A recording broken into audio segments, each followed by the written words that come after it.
May 2013, Bao Daoping, the extreme dinosaur enthusiast, led a team to create the world's largest realistic replica of a dinosaur.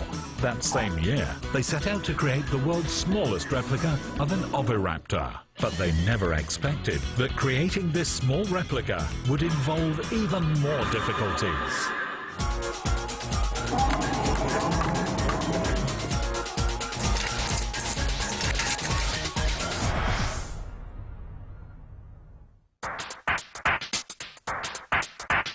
The headquarters of these dinosaur enthusiasts are in Vancouver, British Columbia. The arts and exhibition designed for the extreme dinosaurs come from here.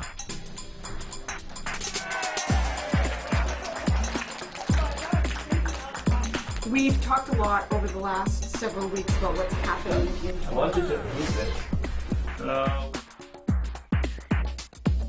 Their annual yearly master plan is also formulated and published here. Today, Bao released the latest annual plan.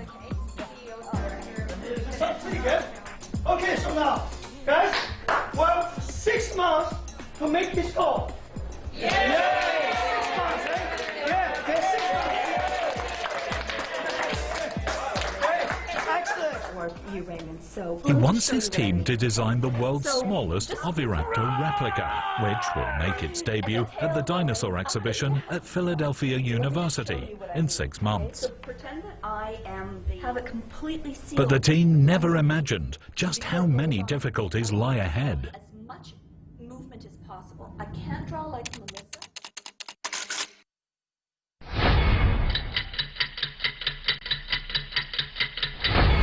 The world's smallest oviraptor was discovered in Henan Province, China. 迷你翼龙是我们馆里面的目前收藏的一个镇馆之宝之一，也是迄今世界上发现的个体最小的一个切断龙类恐龙。 This is the smallest fossil ever found of an oviraptor species, scientifically known as Yulong Mini. It is only 60 centimeters long, less than a quarter of the size of an adult oviraptor.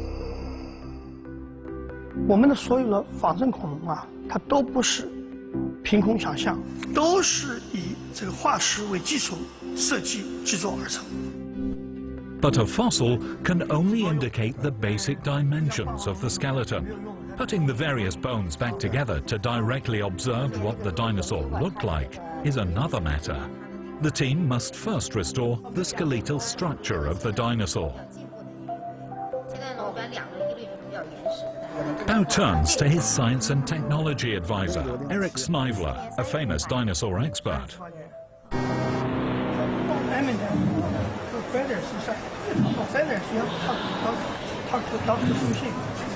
Eric is one of the experts for the Sino-Canadian Yulong Mini research project.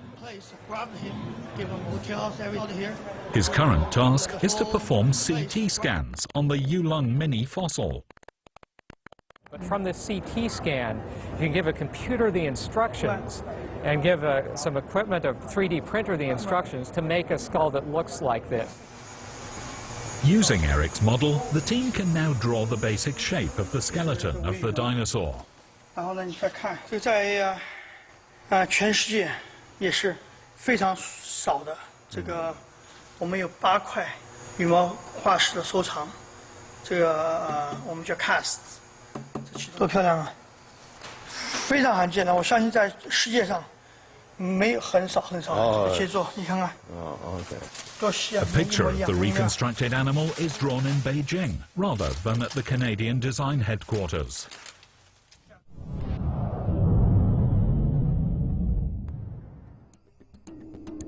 Zhao Chuang, art director of the Peking Natural Science Organization, is an internationally renowned scientific artist. The creation of extreme dinosaurs are inspired by Zhao Chuang's illustrations. 根据这个化石，首先要把它整理成线条，它这线条还是一个原地埋藏的状态，就需要把它站立起来。首先一个参考的就是切断龙这个种类跟它比较近的其他种类，我们根据这个就把这个恐龙的整体的骨架给它组装。 缺失完全破碎的部分，就去给它弥补上来。This is a sketch of the world's smallest oviraptor. The process of determining the Yulong Mini's original appearance has been going smoothly, but the difficulty increases as they start to make the dinosaur replica. Before taking on this task, Bao and his team had successfully exhibited many large, high-quality animatronic dinosaur models in a number of countries. Huge motors inside the replicas allow them to make various natural movements.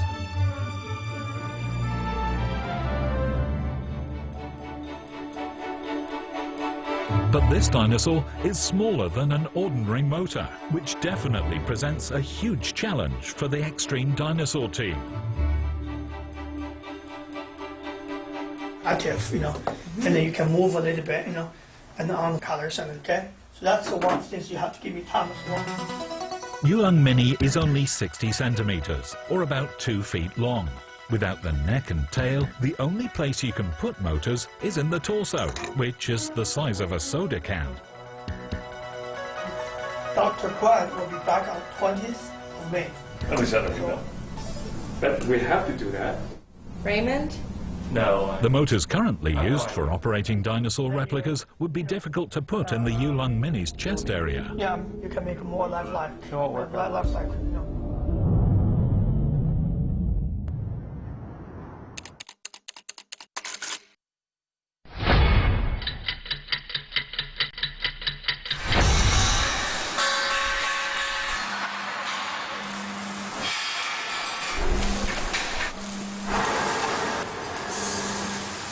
这个没办法做，确实要做的话，就只有把它加大，整个米面放一下，只有把这个整个放大，放大以后用这个30瓦的电机。这个东西呢，必须要按1比1做，而且动作尽量能不能多一点，放大几倍就没什么意义嘛，对不对？要做就是要根据科学的依据。是啊，你要求1比1，但是你看电机就只有那么多种缓式，这个最小的地方3公分不到。最宽的地方7公分不到，一个电机就5公分。这只密羽龙，它是幼年切蛋龙，也是世界上目前最小的切蛋龙，所以我们必须要做成1比1，要真实，对吧？困难一定是有的，这些困难呢，我们留给大家一起来解决。来做个比对，看能不能放下，能放下多少？从来没制作过的，对吧？要动8个动作，或者是2个动作，或者3个动作，但我们时间没有那么多。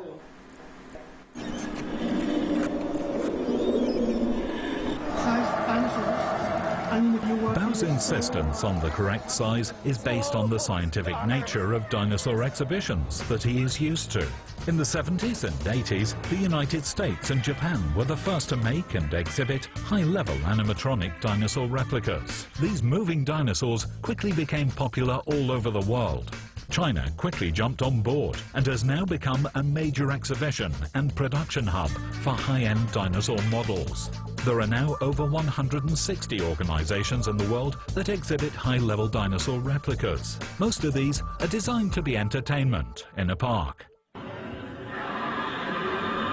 But Bao's high-level replicas are not just for entertainment. The shape and information on the sign for each replica appear in primary and secondary school textbooks throughout North America. The size and appearance of his dinosaur replicas strictly follow the advice of dinosaur experts.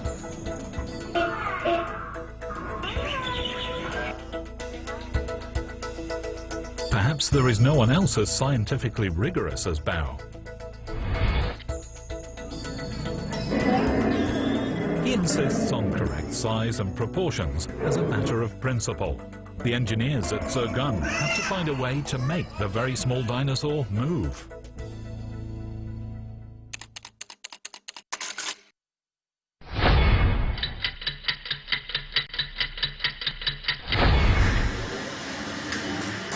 Transistor relays are generally used in small dinosaur replicas. Each relay consumes 20 to 200 milliamp hours of electricity and requires a powerful motor to activate. But a powerful motor will not fit in the body cavity of a replica. Transistor relays won't work. The engineers then turned to micromotors to power the replica. Such motors are about half the size of a small mobile phone battery.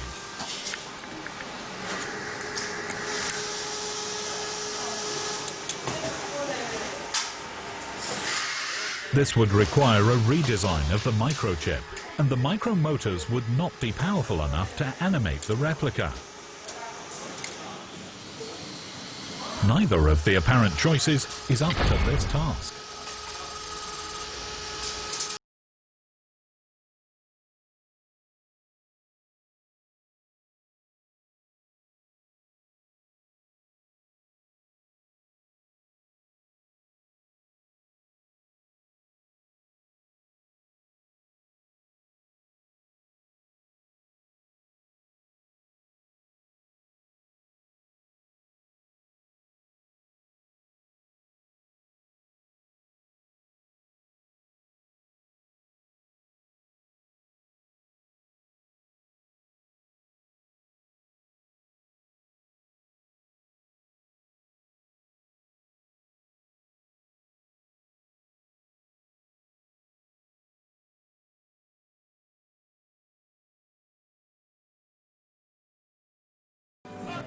In the end, Bao accepts the compromise. After spending most of 6 months just addressing this difficult problem, the team finally makes the Yulong Mini move. The next issue is the design and construction of the skin. Bao needs to determine if the Yulong's appearance was similar to that of other oviraptors.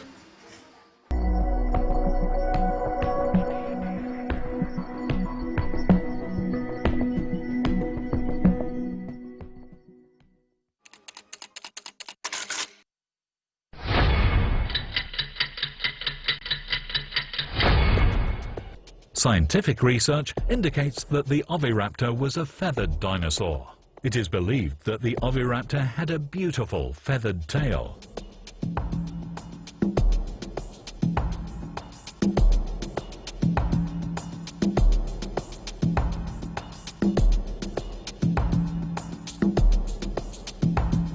But the feathered Yulong Mini, which went extinct some 75 million years ago, is a very recent discovery. Bao only knows about this ancient creature through the fossil record.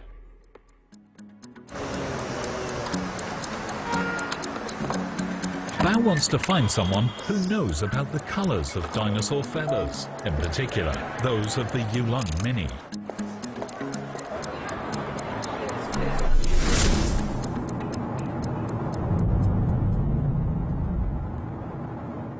And I'm going to spend some time talking to you guys about that dinosaur today.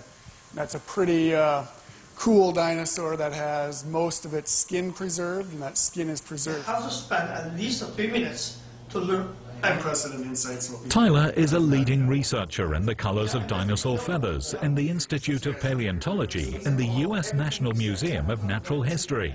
He is assisting in the study of the Yulong Mini.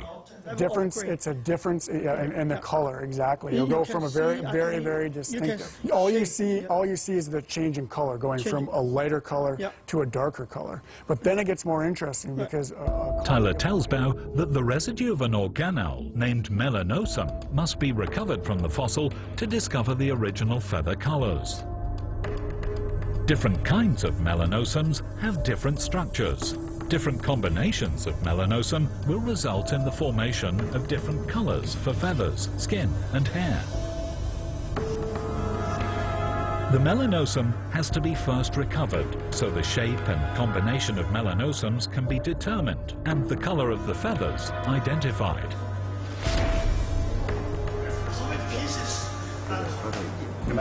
But the results are disappointing. The fossil is so small that no trace of melanosum can be recovered. There is no sure way to positively identify the color of Yulong Mini's feathers.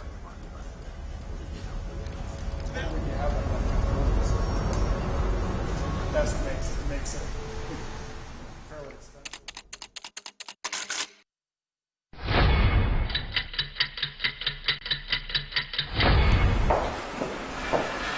Bao is beginning to feel there is no hope when an amateur dinosaur illustrator sends him a picture of his idea of a live Yulong Mini. The portrayed Yulong Mini has thick, hard feathers with strong contrasting colors.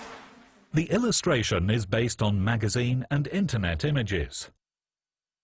So Bao is reluctant to use the picture.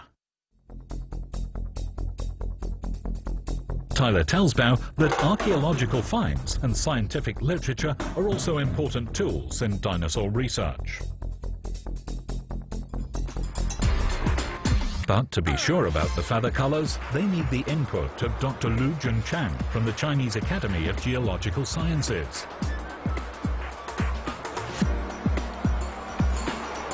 But Bao cannot seem to get hold of him.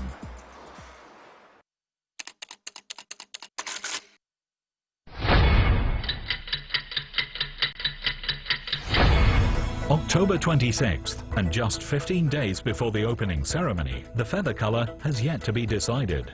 Any further delays could mean missing the exhibition. But Bao insists on consulting with Dr. Lu before they make the outer skin of the replica.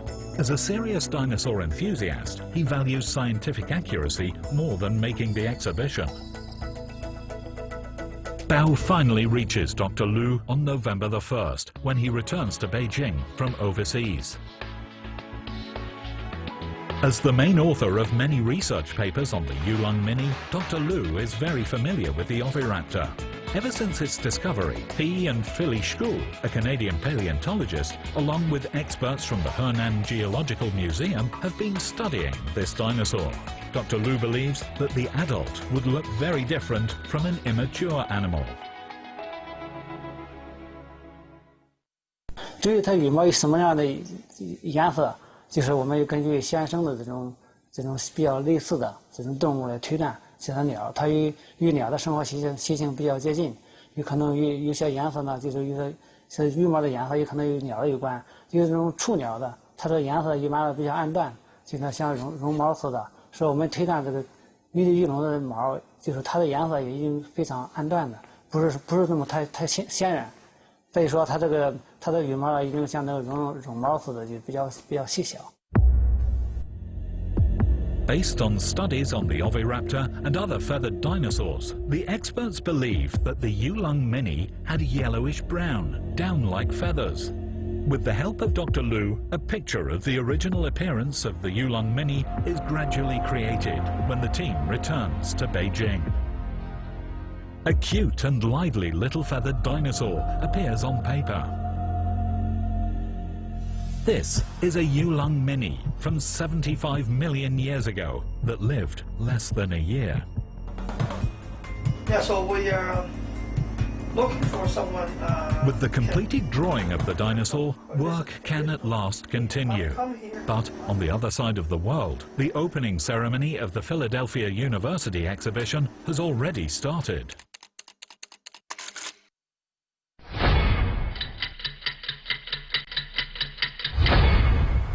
The quest to be strictly scientific ends up making them miss the exhibition at Philadelphia University. Bao rarely misses an exhibition. Bao wearily returns to his home in Vancouver, Canada.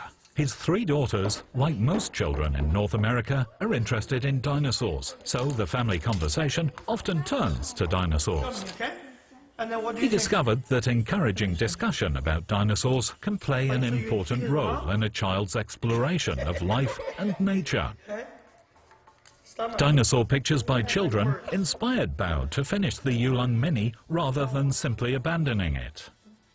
Although the team missed their chance to exhibit their replica at the Philadelphia University, there will be other exhibitions. Besides, Bao insists on following his own special approach to realizing this unique feathered dinosaur, so he had to find out as much as he could about it before exhibiting his replica. Dragon?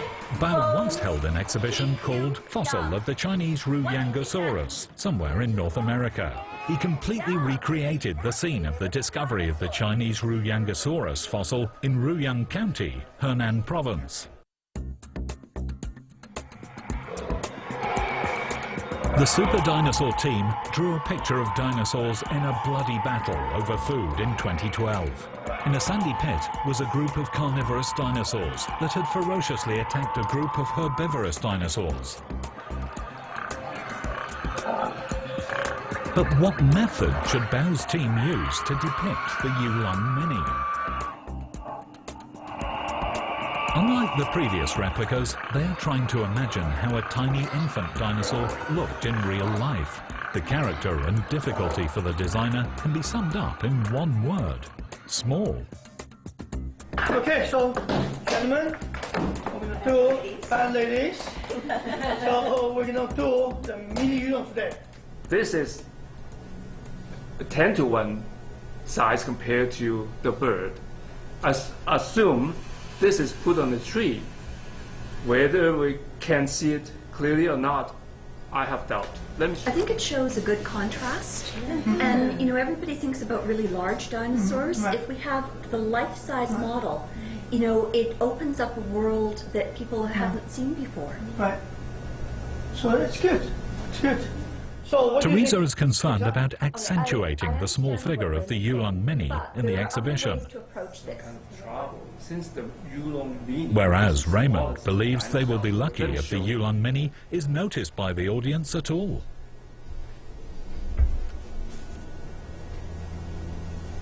Yulong Mini.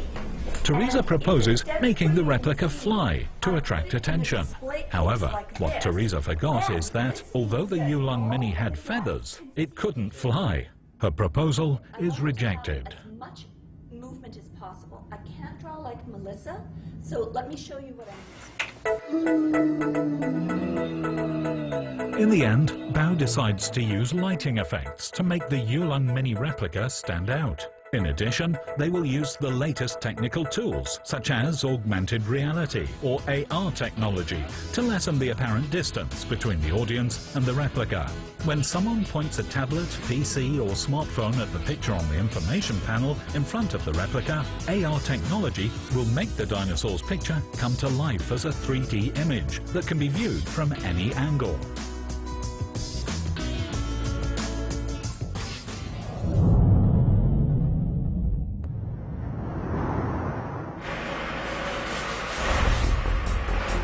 Engineers in Segang, Sichuan province, received the final reconstructed image of the Yulong Mini, along with an exhibition plan. The Yulong Mini's beautiful feathered exterior can finally be shown to the world. Since he missed the Philadelphia University exhibition, Bao starts planning to unveil the replica at the next exhibition.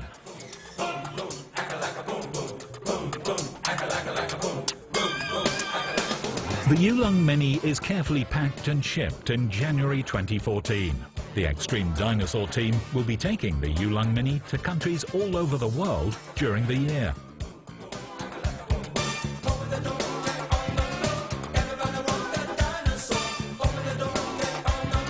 The Super Dinosaur team will continue to employ high-tech methods to create more and better dinosaur replicas.